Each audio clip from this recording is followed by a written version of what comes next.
महाराष्ट्र में फिर होगा खेला। शिंदे नाराज, उद्धव कर रहे फडणवीस की तारीफ। फिर दल बदली का दौर शुरू होगा। महाराष्ट्र के मुख्यमंत्री देवेंद्र फडणवीस भ्रष्टाचार को खत्म करने के लिए कड़े कदम उठा रहे हैं और इसी दिशा में उनके प्रयासों की सराहना उनके राजनीतिक विरोधी यानी कि शिवसेना यूबीडी ने की। हाल ही में जब मुख्यमंत्री ने कुछ मंत्रियों द्वारा अनुशंसित निजी सहायकों के नाम को खारिज किया तो शिवसेना यूबीडी ने इस फैसले की प्रशंसा की। ये कड़ा कदम भ्रष्टाचार के खिलाफ फडणवीस के संघर्ष को उजागर करता है और इसे राज्य के प्रशासन में अनुशासन लाने के लिए एक बेहतर कदम माना जा रहा है। मुख्यमंत्री फडणवीस की तारीफ करना शिवसेना यूबीडी के लिए कुछ नया नहीं है। इससे पहले जनवरी में जब फडणवीस ने नक्सल प्रभावित गढ़चिरौली का दौरा किया और स्टील इंडस्ट्री को बढ़ावा देने की योजना का ऐलान किया तो शिवसेना यूबीडी ने उनकी सराहना की। हालिया संपादकीय में शिवसेना के मुखपत्र सामना ने फिर से फडणवीस के प्रयासों की तारीफ की। इस संपादकीय में कहा गया कि मुख्यमंत्री ने राज्य के शासन में अनुशासन लाने के लिए महत्वपूर्ण कदम उठाए।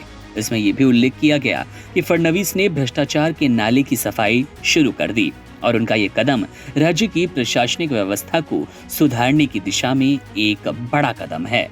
यह हाल ही में दूसरी बार है जब शिवसेना यूबीडी ने मुख्यमंत्री फडणवीस की सार्वजनिक तौर पर तारीफ की।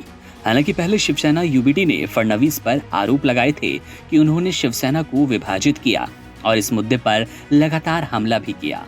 फिर भी फडणवीस के कड़े फैसलों और भ्रष्टाचार के खिलाफ उनकी लड़ाई के संदर्भ में शिवसेना यूबीडी के मुखपत्र ने उन्हें सराहा है।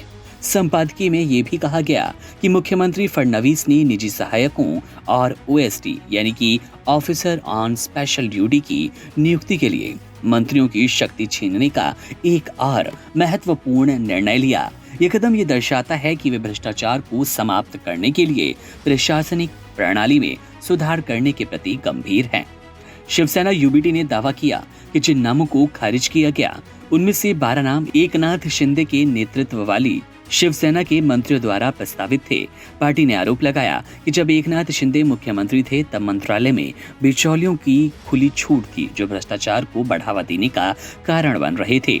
इसके अलावा संपादकीय में ये भी कहा गया कि एकनाथ शिंदे का एक करीबी रियल्टर देश छोड़कर भाग गया क्योंकि फडणवीस के मुख्यमंत्री बनने के बाद गंदगी को साफ किया जा रहा था।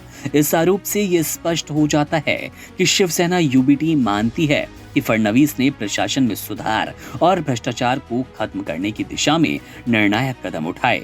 इस प्रकार फडणवीस की कठोर नीतियों और प्रशासनिक सुधारों की सराहना शिवसेना यूबीडी द्वारा की जा रही है, जो कि ये दर्शाता है कि भ्रष्टाचार के खिलाफ उनकी लड़ाई अब तक सफल रही। ये एक दिलचस्प स्थिति है जहां विपक्षी पार्टी भी प्रशासनिक सुधारों की खुले तौर पर तारीफ कर रही है। हालांकि वे फडणवीस के राजनीतिक दृष्टिकोण और उनके कार्यकाल के अन्य पहलुओं पर आलोचना करते नजर आते हैं, लेकिन ऐसे में शिवसेना यूबीडी का शिंदे के लिए मौजूदा सरकार के लिए तारीफ करना, उनकी प्रशंसा करना राजनीतिक हलकों को गर्म करने जैसा है।